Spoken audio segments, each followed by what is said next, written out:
गीता अध्ययन के इस सेशन में आप सभी का स्वागत, जहां हम राणा सर के साथ छठे अध्याय को जान रहे हैं। कल तक हमने समाधि की अवस्था के बारे में जाना कि समाधि में जाने पर हमें किस प्रकार के सुख की अनुभूति होती है। आज भी उसी से लिंक आगे बढ़ते हैं।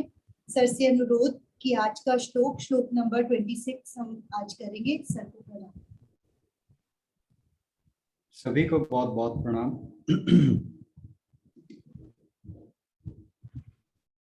पिछले 2 श्लोकों में हमने बात की थी कि जो समाधि की अवस्था आ जाती है उसके बाद फिर किस तरह की बाधाएं आती हैं। और कल हमने जो एक खास बात की थी वो थी कि अनकंट्रोल्ड डिजायर्स, संकल्प, जब मन में संकल्प बनने लगते हैं फिर ध्यान में बैठना मुश्किल हो जाता है। और भगवान जी ने कहा था कि बुद्धि के द्वारा उन चित्त की वृत्तियों को, संकल्पों को हमें शांत करना है। अब उसके बाद फिर ये अगली बाधा बता रहे हैं कि ध्यान में कौन सी बाधा आती है। तो ये श्लोक 26 में बात की है। बहन जी से अनुरोध कि जरा श्लोक नंबर 26 पढ़ते हैं। ठीक है। यतो यतो निश्चरति मनश्चंचलम स्थिरम ततस्ततो नियम्यैत। तो है नियम्यई तद, लेकिन हमारे 8 अक्षर त तक खत्म हो जाते हैं। ततस्ततो नियम्यैत दात्मन्येव वशम नयेत।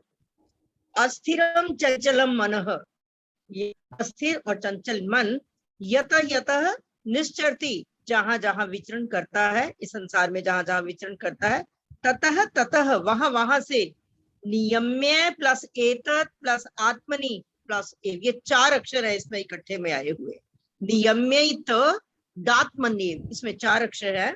नियम्य हटाकर, एतत् इस मन को, आत्मनि परमात्मा में, एव ही, ततः ततः नियम्य वहां वहां से हटाकर, एतत् इस मन को, आत्मनि एव वशम नयेत, एक परमात्मा ही भली भांति लगाएं। अस्थिर और चंचल मन जहां जहां विचरण करता है वहां वहां से हटाकर इसको एक परमात्मा में ही भली भांति लगाएं।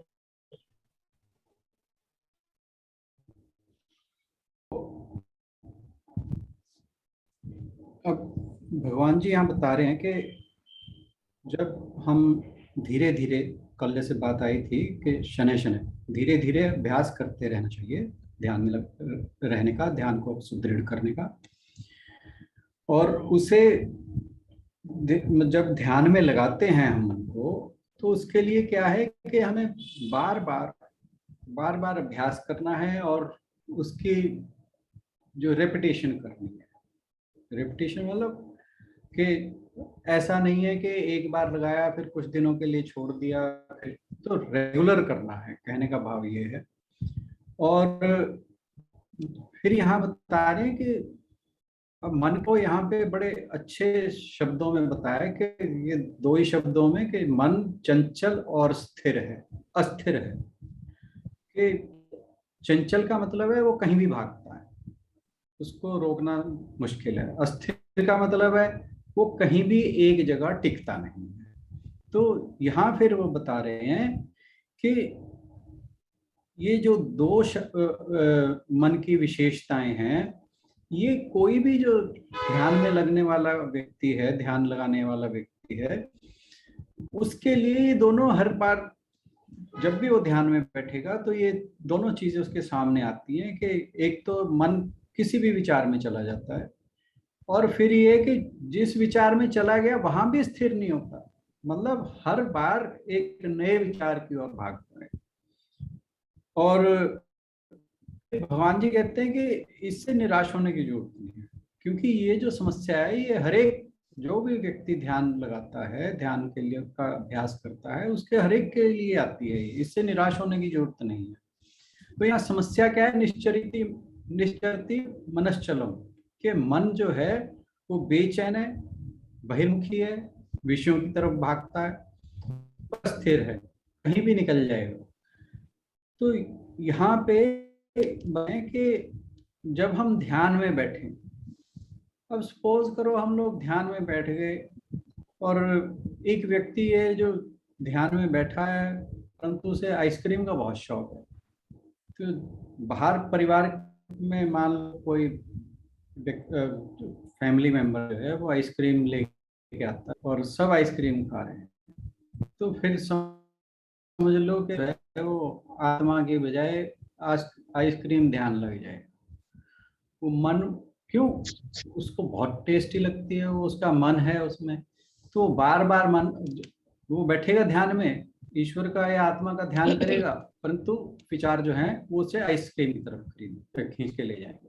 ऐसे ही सपोज करो कोई फैमिली है वो घूमने की बहुत शौकीन है, और आज ही मान लो कोई बात डिस्कशन हुई है कि वेकेशन हो गई है और कि जी चलो घूमने की प्लानिंग करते हैं, फिर शाम को अपना ध्यान के टाइम हो जाता है, ध्यान में बैठता है, और एक बार क्यों वो इम्पोर्टेंट है उसके लिए, एक बार मन अगर ये आया कि भी घूमने जाना है, तो फिर वो विचार उसके ऐसी श्रृंखला बनेगी कि वो ध्यान में बैठे बैठे ही जहाँ पहुंचना ना वहां पहुंच जाएगा। तो मन का जो भटकाव है वो नेचुरल है, ये मान के चलना चाहिए। मन का नेचुरल है भटकाव, वो उसने भटकना ही है, कहीं ना कहीं जाना है। तो हम जो कल बात कर रहे थे कि उसे एक बेटर अल्टरनेटिव देना है, एक हायर लेवल का उसे विचार देना है कि यहाँ पे टिक, क्योंकि उसने भागना तो है ही है। अब एक भागवत में मैंने पहले भी बात की थी, कथा आती है राजा भरत की। वो ऋषभदेव के पुत्र थे। ऋषभदेव जो खुद थे वो बहुत ही धर्मपरायण व्यक्ति थे, और जब उनकी थोड़ी उम्र ज्यादा हो गई उन्होंने क्या किया, संन्यास ले लिया और अपने पुत्र भरत को राज्य सौंप दिया। उसने कई साल बहुत अच्छा शासन किया, और वो भी व्यक्ति बड़ा धर्मपरायण था। और उसने फिर क्या, उसने भी एक पर्टिकुलर एज में जाके उसने कहा कि मैं अब वानप्रस्थ आश्रम ग्रहण करूंगा, और वो भी राजपाट छोड़कर चला गया, वन की ओर चला गया। तो वहां पर जब वो रह रहा था वन में, तो एक दिन देखता है नदी में एक मृग का बच्चा, हिरण का बच्चा जा रहा है तैरता हुआ, और वो अकेला है, तो उसकी माता साथ नहीं है, तो वो उसे गया और नदी में से निकाल लाया। तो उसे उससे इतना लगाव हो गया, इतना स्नेह हो गया कि उसके मन में हर टाइम हर वक्त सिर्फ वो मृग ही रहता था, और वो इतना ऑब्सेस्ड हो गया उससे कि एक जब उसकी डेथ हुई तब भी उसके मन में वो मृग के विचार थे। हालांकि वो बहुत ही धर्मपरायण व्यक्ति था, बहुत ही स्पिरिचुअल आध्यात्मिक व्यक्ति था, भगवान में जबरदस्त आस्था थी, परंतु फिर भी उसे मृग का जन्म मिला। और क्योंकि उसके पूर्व जन्मों के संस्कार बहुत अच्छे थे, तो जब उसे मृग का जन्म मिला तब भी उसे अपने पूर्व जन्म के सारी बातें याद थी, और वो ध्यान में ही रहता था भगवान के। तो फिर नेक्स्ट जन्म उसे जड़ भरत का मिला, और वहां से फिर उसकी मुक्ति हुई। तो बात यह है कि हमें किसी भी चीज के लिए ऑब्सेस्ड नहीं होना। मान लो एक हम अपने घर में नई गाड़ी लाए, ठीक है, और फिर लाके चलो ठीक है, वो उसकी जब लाए हैं और जश्न भी मनाया है, फिर जब हम ध्यान करते हैं, मान लो किसी ने बाहर हॉर्न भी बजा दिया उस गाड़ी का, तो ध्यान सीधा वहीं जाएगा। क्यों? ऑब्सेस्ड है माइंड, मन में सनक है उसकी, नई नई आई। हालांकि कुछ दिनों बाद, हफ्तों महीनों बाद वो ऑब्सेशन खत्म हो जाता है। और ये है भी, हमारा ऑब्सेशन जो भी सांसारिक चीजें हैं उनके लिए बहुत कम समय के लिए रहता है, परंतु रहता है। अब ये तो मैंने एक बात की, दो बात की, ऐसी 50 बातें हैं, सैकड़ों बातें हैं। हमारा मन कहीं ना कहीं ऑब्सेस्ड जरूर रहता है। अब मान लो 100 में से 50 ऐसी हैं जो अब पुरानी होगी, तो 50 फिर वो उनकी जगह 50 और नहीं आ जाएंगी। तो मन ने ऑब्सेस्ड रहना ही रहना है, एक चीज से निकलेगा दूसरी में, दूसरी से तीसरी में। और हमें यही चीज का ध्यान रखना है कि ये जो ऑब्सेशन है ये नहीं रहना चाहिए। क्योंकि क्या है कि जिस चीज से हमारी बिलोंगिंग हो जाती है, हम ये सोचते हैं कि ये मेरी है, जहां मेरा का भाव आ गया, फिर वो मन को बार बार वो विचलित करती रहती है चीज, उसको एजिटेट करती है माइंड को। अब जैसे कोई परिवार के लिए ऑब्सेस्ड है, कोई बच्चों के लिए ऑब्सेस्ड है, किसी भी ऑब्सेशन किसी भी चीज का हो सकता है। तो जहां ये ऑब्सेशन आ जाता है वहीं दिक्कत होती है। और इसका समाधान क्या है कि ये सोचें कि सब कुछ जो है वो ईश्वर का है। ये मेरे पास जो आया है ये भगवान ने हमें एक प्रसाद दिया है और ये स्थायी नहीं है। कुछ दिन हमारे पास रहे, मान लो कार ही आई है, कोई जरूर, अब इससे पहले कार नहीं थी, ठीक है ना, तो जब नहीं थी तो अब आ गई, इसका मतलब ये चीज आनी जानी, हो सकता है कल को फिर ना रहे। तो जब हमारे मन में सांसारिक वस्तुओं के प्रति, व्यक्तियों के प्रति ये भाव आ जाएगा कि ये चीजें हमारे जीवन में आनी जानी लगी रहेंगी, ये स्थायी नहीं है, ये जीवन के हर मोड़ पर ये हमसे जुड़ती हैं और बिछुड़ जाती हैं। तो जब ये भाव आएगा, और फिर ये भी साथ में विचार लाना चाहिए, क्यों, बात वही है कि मन में विचार तो आएंगे, तो हमें उसे एक हायर लेवल का विचार देना है। वो क्या है कि सब कुछ ईश्वर है या ये सब आत्मा है, यही मेरा वास्तविक स्वरूप है। जब पहले इस चीज का बुद्धि को ज्ञान होना चाहिए, जब ज्ञान होगा तो बुद्धि फिर विवेक के द्वारा उन चीजों से हटाकर हमें जो वास्तविक चीज है उसकी तरफ हमारा माइंड स्थिर करेगी। जब ऐसे स्थिर होने लगता है फिर हमारा ध्यान जो है वो बेटर एंड बेटर होता चला जाता है। और इसके लिए भगवान जी ने क्या कहा है, आत्मनियेव वशम नयेत, मन को आत्मा में वापस लाओ या ईश्वर में वापस लाओ। वो वापस कैसे आएगा कि हमें ये तो एक बार अब निश्चय करना पड़ेगा कि जो जहां हमारा मन बार बार जाता है, जो ये संसार की चीजों में, संसार के व्यक्तियों में, इन चीजों में जाता है, वो चीजें स्थायी नहीं हैं। वो हमारे पास अगर दी हैं, ये भगवान की कृपा है, वो हमें थोड़े दिन के लिए, थोड़ी देर के लिए या इस जीवन के लिए दी हैं और फिर हमारे लिए नहीं रहनी। और ये भी नहीं है कि थ्रू आउट लाइफ ही कोई भी जो ये वर्ल्डली चीज है, सांसारिक चीज है, वो हमारे साथ रहती है। हो सकता है पहले नहीं थी अब है, या पहले थी अब ना रहे।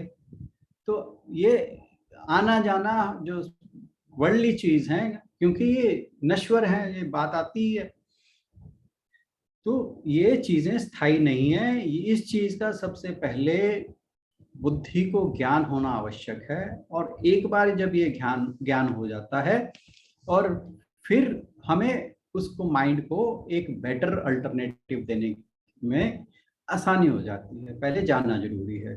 और जब हम ध्यान करते हैं तो हमारा मन ये नेचुरल है कि वो सांसारिक चीजों में जाए। मान लो आप ईश्वर का ध्यान कर रहे हैं, ठीक है ना, उसके लिए हमें प्रयास करना पड़ेगा, परंतु जब वो संसार की तरफ जाता है तब प्रयास करने की जरूरत नहीं है। क्यों, वो उसकी नेचुरल टेंडेंसी है, वो उसका स्वभाव है, विषयों में जाना उसका स्वभाव है। वहां पे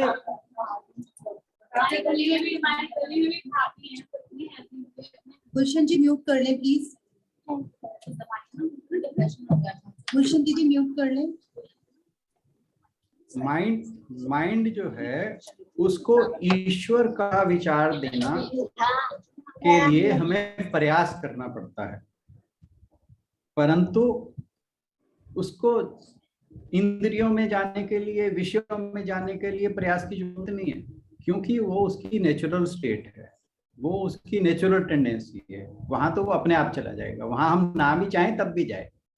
परंतु हमें जो प्रयास करना है, जो निश्चित पूर्वक हमें करना है, वो यही है कि हमें बार बार उसे ईश्वर की तरफ लाना है। और जो भटके हुए हमारे विचार हैं, बार बार मन भटक के वहां जाता है, तो अभ्यास, रेगुलरिटी, पंक्चुअलिटी, ये बहुत ही जरूरी है। अभ्यास के द्वारा हमें बार बार उन विचारों से हटाकर एक जो बेहतर विचार है, उच्च विचार है, उस विचार में स्थिर करना है।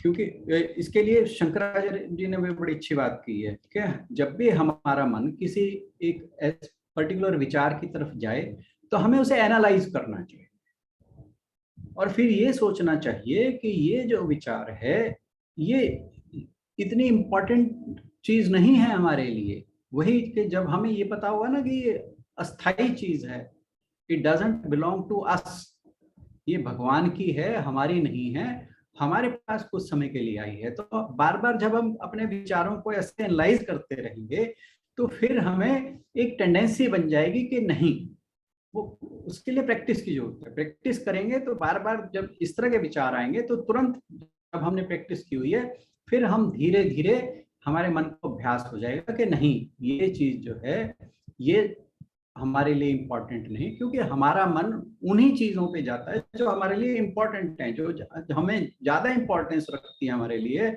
लगता है कि ये तो बहुत ही इम्पोर्टेंट है या बहुत ही महत्वपूर्ण है। जब हमारे, वही ऑब्सेशन की बात आ गई कि जब भी हमारे मन में किसी चीज के लिए ऑब्सेशन है तो हमारे मन ने बार बार वहीं जाना है। तो एक बार अगर हम अभ्यास करते रहें, रेगुलर एक बार ये विचारों को एनालाइज करते रहें और ये अपने मन को समझाते रहें कि ये जो पोजेशंस हैं, ऑब्सेशंस हैं, ये हमारे लिए ज्यादा इम्पोर्टेंट नहीं है, इससे ज्यादा इम्पोर्टेंट है हमें अपने आत्म स्वरूप को पहचानना, अपनी आत्मा में स्थित करना, अपने मन को भगवान के अंदर स्थित करना, भगवान के विचारों में स्थित करना। जब वो चीज हमारे लिए ज्यादा इंपॉर्टेंट हो जाएगी, फिर जो लेसर इंपॉर्टेंट चीज है वो अपने आप सबसाइड हो जाती है, फिर हमें अभ्यास की जरूरत नहीं पड़ती। फिर हमारा धीरे धीरे जो मन है वो ईश्वर भाव या आत्म भाव में स्थित होने लगता है। तो फिर जब हम बार बार इस चीज का अभ्यास करते हैं तो फिर बार बार मन जो है, जब हम ध्यान में जाके लगाने के लिए बैठेंगे, फिर तुरंत हमारा मन जो है वो आत्म भाव या ईश्वर भाव में स्थित हो जाएगा। और उसके लिए क्या है कि प्रयास हमें लगातार करना है। आप ये देखिए कि मान लो साल, 6 महीने, 2 साल के बाद आप इस स्टेट पे पहुंच जाते हैं कि आप जहां मेडिटेशन के लिए बैठे 2-4 मिनट में आपका ध्यान हो गया, ठीक है। आपने फिर क्या किया, मान लो किसी भी कारणवश 1 हफ्ता, 2 हफ्ता, 3 हफ्ता अगर छोड़ दिया उसको, तो आपको जो जितनी भी आपने मेहनत की थी, जो भी आपने अचीव किया था, उसके लिए आपको दोबारा फिर उतनी ही मेहनत करनी पड़ती है। और ये आपने नोट भी किया हो, जो भी व्यक्ति मेडिटेशन करता है, अगर वो रेगुलर कर रहा है तो और बीच में उसके ब्रेक लग जाता है, एटलीस्ट मैं तो इस चीज का साक्षी हूँ कि मेरे साथ ऐसा होता है। जब भी बीच में ब्रेक लगते हैं, चाहे वो किसी भी वजह से लगे, तो जब दोबारा बैठते हैं तो फिर एफर्ट करना पड़ता है। तो ये, इसका मतलब ये है कि जब हम मेडिटेशन के लिए बैठे, शुरू में जब हम स्टार्ट करेंगे तो हमें निराश होने की जरूरत नहीं है। ये पक्का है कि मन हमारा बार बार ईश्वर भाव से संसारिक भावों में जाएगा, परंतु धीरे धीरे जब हम प्रैक्टिस करते रहेंगे, अभ्यास करते रहेंगे और अपने जो मन के भाव हैं, विचार हैं, उनको एनालाइज करते रहेंगे, उन्हें एक उच्च श्रेणी का विचार, बेटर अल्टरनेटिव देंगे, और प्रैक्टिस हमारी लगातार जारी रहेगी, प्रयास हमारे लगातार जारी रहेंगे, फिर हमारे लिए मेडिटेशन में बैठना और ध्यान लगाना और उस आनंद की अवस्था, वो जो असीम आनंद है, तो उसके लिए तो हमारे शास्त्र कहते हैं बहुत टाइम लग जाता है, परंतु एक कुछ लेवल का आनंद तो हम बहुत जल्दी प्रयास के द्वारा अचीव करना शुरू कर देते हैं, और धीरे धीरे वो आनंद की जो स्थिति है वो बढ़ती भी जाती है। आज के लिए इतना ही, धन्यवाद। धन्यवाद राणा सर का। मैं कोरिलेट कर पा रही हूँ सर, जो स्थित प्रज्ञा के लास्ट वाले श्लोक चल रहे हैं आजकल हमारे सुबह वाले सेशन में, तो दीदी भी वही करवा रहे हैं कि जो ब्रह्म की स्थिति में लास्ट में आते आते आ जाएगा। और उसमें उन्होंने ये भी लिखा है कि इसमें घबराने की भी जरूरत नहीं है, अगर लगातार नहीं लगे रहे बहुत अच्छा है, लेकिन पता भी नहीं है कि किस टाइम पे किसका ध्यान उधर चला जाए और वो अवस्था हमारी बन जाए। तो सबके मन में एक उम्मीद की किरण छोड़ के रखी हुई है, नहीं तो कई लोग हम डिस्टर्ब हो जाते हैं कि हमने कुछ किया नहीं, इतने टाइम के अंदर ऐसे ही समय गवा दिया। पर बहुत अच्छा है कि हमारे ग्रुप के साथ जुड़कर हम सबको एक दूसरे से सीखने का मौका मिल रहा है। Thank you Rana sir. इसी के साथ इस चर्चा को यहीं पर विराम देंगे और एक बार उनके साथ अगले सेशन की ओर बढ़ेंगे। संगीता जी से अनुरोध कि एक बार ओम का जाप करवा दें। संगीता जी। हाँ, मैं ओम का जाप कराने से पहले एक बात और ऐड कर सकती हूँ? हाँ जी जरूर। सर अभी जो बता रहे हैं और वो बिल्कुल सही है कि मन बार बार दौड़ता है विषयों की ओर और उसको लाना पड़ता है बार बार अभ्यास से। मतलब वो कहने में जितना आसान है करने में उतना ही मुश्किल है। पर मैंने जो इसमें एक चीज और मुझे लगा है कि मैंने ऐड करने की कोशिश की अपनी जिंदगी में कि साथ साथ चीजें और बढ़ती जाती हैं, विषय वासना एक से हटाएंगे दूसरी तरफ जाएंगे, तो एक पर्टिकुलर एज के बाद मुझे लगता है अनावश्यक सांसारिक संबंधों से थोड़ा सा दूर हो जाना चाहिए। अनावश्यक जो हमारी प्रवृत्तियां हैं चीजों में, घूमने में, उनको अगर हम कंट्रोल करेंगे तो अभी तो पिछला लॉट ही बहुत है जिससे हमने अपने मन को विरक्त करना है, जिससे मन को हटाना है।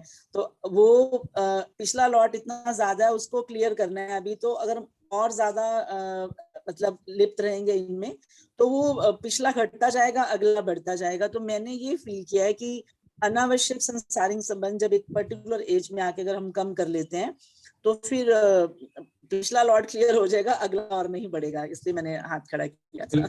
बिल्कुल सही है। और ये जो वानप्रस्थ की धारणा है हमारे शास्त्रों में, वो इसीलिए बताई गई है जी सर, कि एक स्टेज के बाद हमें इन चीजों से धीरे धीरे विरक्त होना चाहिए। चाहे उसके लिए वन ना जाए, हाँ जी, उसके लिए बेशक वन ना जाए, अपने घर में ही रहकर ये काम किया जा सकता है। मतलब धीरे धीरे हमें डिटैच होना चाहिए। ये बिल्कुल सही बात है। और एक मन इतना कच्चा है ना सर, उसपे बाहर की चीजों का बहुत प्रभाव रहता है। तो पिछला प्रभाव तो कम करने की बात, वही अभ्यास अपने आप में बहुत बड़ा है। तो उसमें फिर नया अगर क्लटर ना इकट्ठा किया जाए, पिछला क्लटर ही क्लीन कर लिया जाए, तो मुझे लगा कि मैं ये शेयर करूं अपना थॉट। बिल्कुल सेड। टाइम के बाद भोगों से वैराग्य स्वतः भी होने लगता है कुछ उसके समय के इंतजार बाद। नहीं करना चाहिए मुझे लगता है। वो मन की चाल भी रहती है, मुझे लगता है। जो परमात्मा से जुड़ा हुआ है उसका अपने आप में स्वतः ही भोगों से वैराग्य होने लगता है। बात तो वही है ना कि ईश्वर से जुड़ना जरूरी है ना पहले तो। बात कह रही हूँ कि उसको हटाना नहीं पड़ता, वो खुद ही हट जाता है उन चीजों से। शशि जी, सब कुछ लुटा के होश में आए तो क्या बना? वो शरीर जर्जर हो गया, आंखों में दम नहीं है, बैठा नहीं जा रहा है, ताकत नहीं है, मेमोरी चली गई है, तो फिर भगवान की ओर मुड़े तो फिर क्या मुड़े ना। इसलिए मुझे ऐसा लगा, मेरा पर्सनल ठीक है उसकी बात नहीं। इस चर्चा को आगे भी जारी रख सकते हैं। अगले भी अध्यायों में कुछ ऐसा ही सीखने को हमें मिल रहा है। क्षमा प्रार्थना सतीश सर से, आज हमने 5 मिनट और एक बार ओम के साथ अगले सेशन की ओर बढ़ेंगे। ठीक है जी। ओ